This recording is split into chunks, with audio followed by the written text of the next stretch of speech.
Assalamualaikum warahmatullahi wabarakatuh. Alhamdulillahirabbil alamin. Assalatu wassalamu ala asrofil anbiya'i wal mursalin wa ala alihi washabbihi ajmain.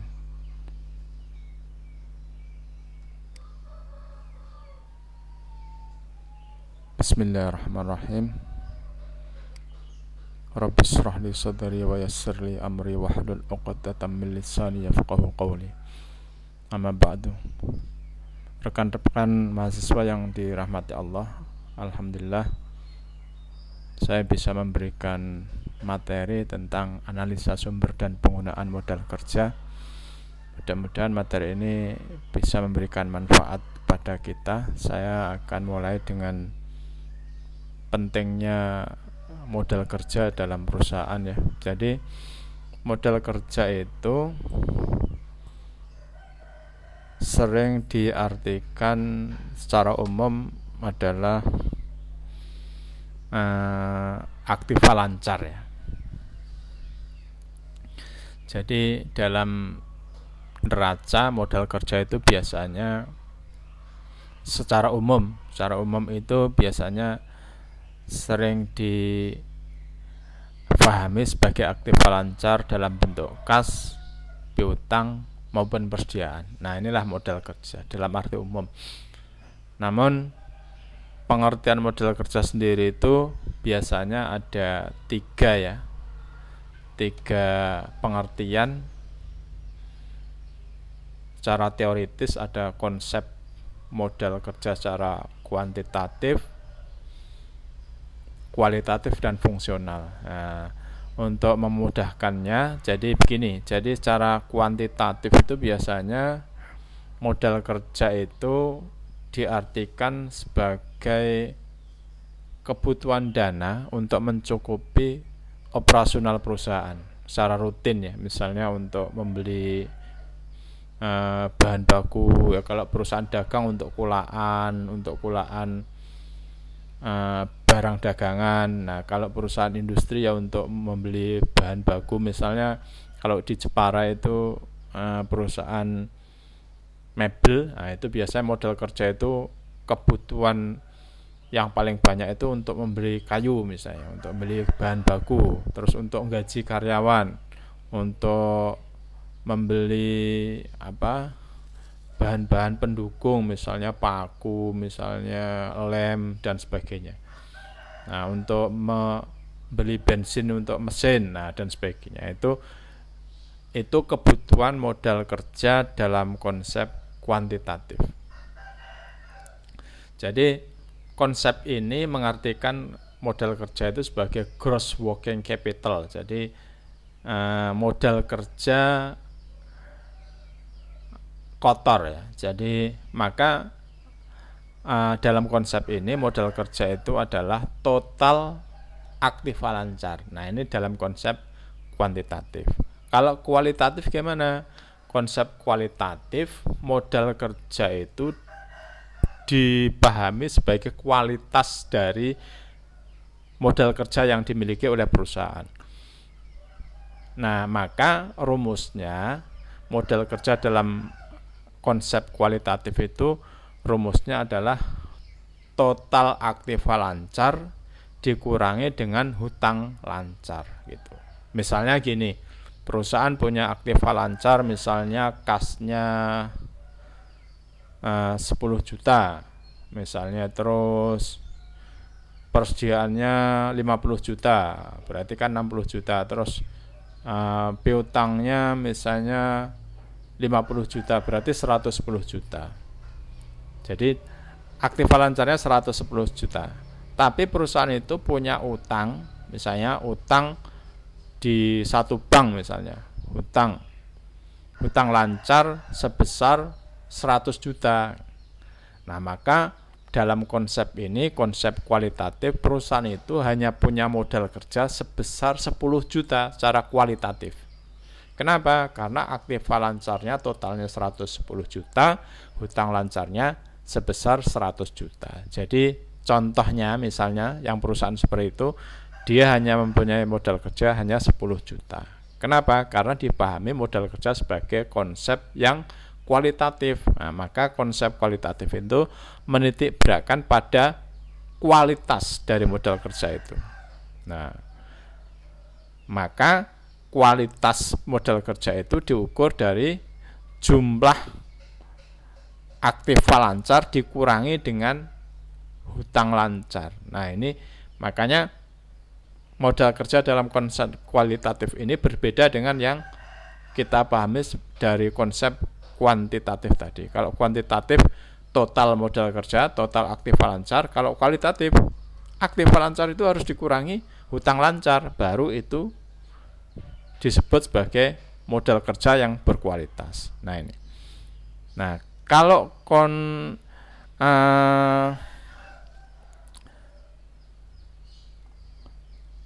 kalau fungsional itu lebih difahami modal kerja sebagai fungsinya untuk menghasilkan laba atau untuk membiayai operasional perusahaan. Ini fungsional.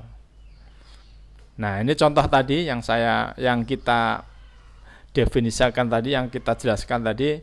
Maka contohnya begini, ini ada satu perusahaan punya aktiva lancar tahun 2007 misalnya 5.500, 2008 5.500. Jadi dia tidak mengalami kenaikan misalnya. Lalu hutang lancarnya tahun 2007 itu 6.000, 2008 2.750. Maka dari contoh ini kita lihat modal kerja yang kuantitatif tahun 2007 modal kerja secara kuantitatif adalah 5.500 karena jumlah aktiva lancar. 2008 berapa? Secara kuantitatif atau gross working capital dia jumlahnya sebesar 5.500. Nah, tapi kalau kita bicara modal kerja sebagai kualitatif atau net working capital, 2007 perusahaan ini modal kerjanya minus. Kenapa? Karena dia punya aktiva lancar 5.500 sedangkan hutang lancarnya 6.000 gitu. Nah, 2008 berapa modal kerjanya? Secara kualitatif 2008 modal kerjanya adalah 2.750. Kenapa? Karena aktiva lancarnya 5.500, hutang lancarnya hanya 2.750. Maka modal kerjanya adalah 2.750. Mudah-mudahan ini ngitungnya benar ya. Oke, kita akan. Nah, ini fungsional yang saya sebutkan tadi. Fungsional adalah modal kerja dipahami sebagai alat atau sarana atau jumlah dana yang dipergunakan oleh perusahaan untuk menghasilkan laba. Nah, maka dalam konsep ini itu modal kerja dipahami sebagai semua dana yang dimiliki oleh perusahaan untuk menghasilkan laba dalam satu periode atau dalam periode tersebut. Biasanya 1 tahun ya kalau tahun akuntansi. Nah, inilah modal kerja yang kita pahami secara teoritis. Kita langsung ke ini saja ya. Kalau pentingnya modal kerja ini nanti teman-teman baca sendiri aja. Jadi kenapa perlu modal kerja ya? Ini secara teoritis, silahkan dibaca. Misalnya untuk operasional perusahaan. Terus pentingnya modal kerja itu juga memungkinkan perusahaan memberikan syarat kredit kepada pelanggan. Itu. Jadi perusahaan yang punya modal kerja cukup besar biasanya dia berani memberikan kepada pelanggan penjualan secara kredit ya, gitu. Misalnya kayak perusahaan-perusahaan dagang itu di pasar itu yang pedagang yang besar itu berani itu pelanggannya ya udah utang dulu, begitu berani. Tapi kalau perusahaan yang kecil biasanya yang modal kerjanya sedikit itu tidak berani. Nah, kita langsung ke praktek saja. Ini modal yang mempengaruhi besar kecilnya perusahaan, modal besar kecilnya modal kerja itu tergantung apa? Tergantung tipe perusahaan. Misalnya Kalau perusahaan jasa, modal kerjanya nggak perlu banyak-banyak, karena dia hanya melayani jasa. Misalnya perusahaan apa?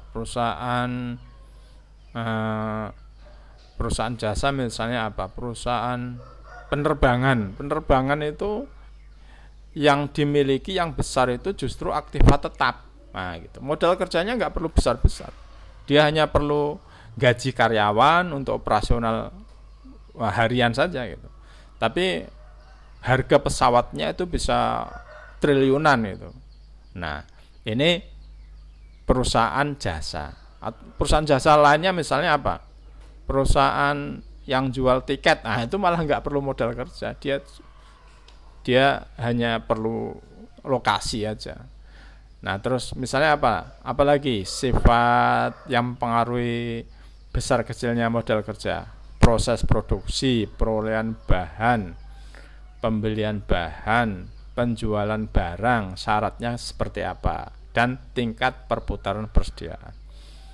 Oke, kita langsung ini saja ya, praktek ya. Jadi kita langsung ke sumber dan penggunaan. Sumber modal kerja itu dari mana? Pertama dari operasional perusahaan, penjualan surat berharga, penjualan aktiva lancar, penjualan saham, kenaikan sektor modal dan hutang, dan penurunan sektor aktiva tetap. Ini sumber modal kerja. Penggunaan untuk apa? Untuk biaya operasional perusahaan, untuk menutupi kerugian, menambah aktiva tetap, untuk membayar utang. Terus apalagi yang berkurang? Penggunaan untuk kalau diambil sendiri. Nah, makanya pemilik perusahaan itu nggak boleh seenaknya mengambil uang perusahaan, karena ini masuk privé, itu akan mengurangi modal, karena ini masuk penggunaan modal kerja. Apalagi pembentukan dana untuk tujuan tertentu. Misalnya apa? Untuk cadangan kerugian misalnya, untuk cadangan kerugian piutang. Ini termasuk penggunaan modal kerja. Oke, kita langsung ke hitungan saja. Jadi laporan sumber dan penggunaan modal kerja ini penting ya. Ya sebenarnya tidak sepenting neraca dan rugi laba, tapi biasanya perusahaan kalau menganggap ini penting dibuat laporan secara khusus. Oke, kita langsung seperti kemarin, seperti sumber dan penggunaan kas kemarin, ini sumber dan penggunaan modal kerja. Coba lihat, caranya hampir sama. Kita identifikasi dulu seperti ini tahun pertama dan tahun kedua, dan perubahannya, naik dan turunnya. Jadi kita mulai dari aktiva lancar dulu, kas, piutang wesel, persediaan, persekot biaya, terus ke aktiva tetap, tanah, gedung, alat kantor, jumlahnya berapa. Nah, terus kita identifikasi kenaikan dan penurunannya seperti kemarin. Lalu setelah teridentifikasi semuanya, kita kurangi seperti ini, naik dan turunnya, lalu kita analisis. Nah, dengan cara apa? Dengan cara mengidentifikasi kenaikan dan penurunannya. Nah, seperti ini. Kasnya naik apa turun? Naik. Piutangnya naik. Piutang wesel turun. Persediaan naik. Persekot biaya turun. Hutang dagang naik. Hutang wesel naik. Apalagi hutang gaji turun. Nah, kenaikan dan penurunan ini itu kita harus bisa memahami apakah ini sumber atau penggunaan. Nah, gitu. Nah, kalau kita identifikasi seperti ini, maka modal kerja yang naik dikurangi dengan yang turun, itu ada kenaikan 505.400. Nah, ini berarti ada kenaikan modal kerja sebesar 505.400. Kalau sudah seperti ini artinya apa? Coba kita lihat. Nah, ini sumbernya. Sumber modal kerja itu dari laba, depresiasi, penjualan saham sebesar ini. Penggunaannya untuk apa? Untuk pembelian gedung, pembelian alat kantor, pembayaran hutang obligasi sebesar ini. maka ada kenaikan modal kerja sebesar 505.400. Ada cara yang lebih komprehensif lagi, teman-teman. Nanti kalau mengerjakan latihan, saya harapkan dengan cara seperti ini. Nah ini. Jadi seperti ini, langsung aja. Ini ada contoh ya. Contoh sebenarnya ini yang tadi ya. Yang tadi langsung saja dibuat ini neraca tahun pertama dan tahun kedua, lalu perubahan naik dan turun.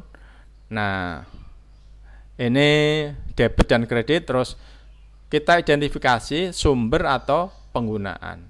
Nah, ini masuk sumber atau penggunaan, ini kita baca teori, kita harus tahu teori. Kalau tidak bisa mengidentifikasi ini, maka nanti pekerjaan kita akan salah. Jadi ini kenaikan gedung ini sumber atau penggunaan? Nah, ternyata penggunaan. Kenaikan alat kantor itu sumber atau penggunaan? Penggunaan. Lalu apa lagi? Penurunan hutang wesel itu sumber atau penggunaan? Nah, ternyata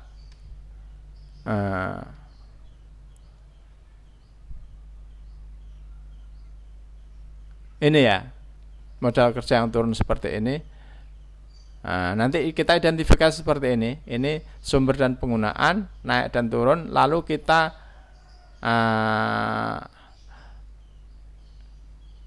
kerjakan seperti ini.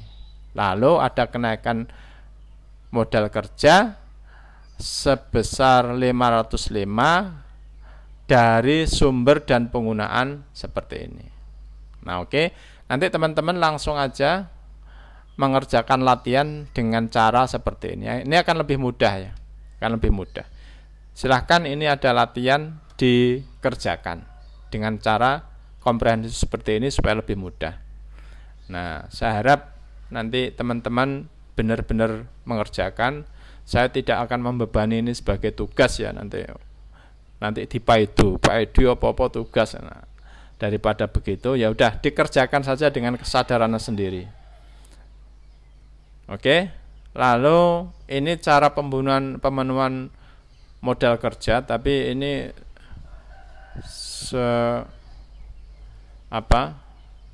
kalau saya jelaskan di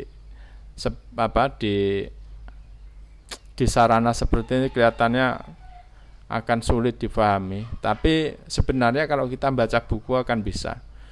Kuncinya adalah apakah kita itu srekep baca apa enggak itu. Kalau enggak pernah baca ya enggak bisa ini. Jadi ini cara pemenuhan modal kerja ya. Sebenarnya ini ada rumusnya, terus bisa diilustrasikan lalu dijelaskan. Nah, ini ada ilustrasinya juga ya. Ada ilustrasi seperti ini, lalu ada jawaban, berarti kebutuhan modal kerjanya berapa sesuai dengan rumus yang seperti ini ya. Nah, ketemu ilustrasi modal kerja yang dibutuhkan itu berapa. Ini ada contoh juga, tapi ini saya tidak membebani teman-teman sebagai tugas. Mungkin cukup penjelasan saya tentang analisis sumber dan penggunaan modal kerja. Mudah-mudahan penjelasan singkat ini bisa difahami teman-teman. Kalau ada pertanyaan silahkan di-share, ditanyakan ke WA group ya, supaya nanti teman-teman yang sudah paham dan belum paham bisa sama-sama belajar. Terima kasih atas perhatiannya. Sekian, ini materi dari saya. Saya akhiri. Wallahu muwaffiq ila aqwamit thoriq. Assalamualaikum warahmatullahi wabarakatuh.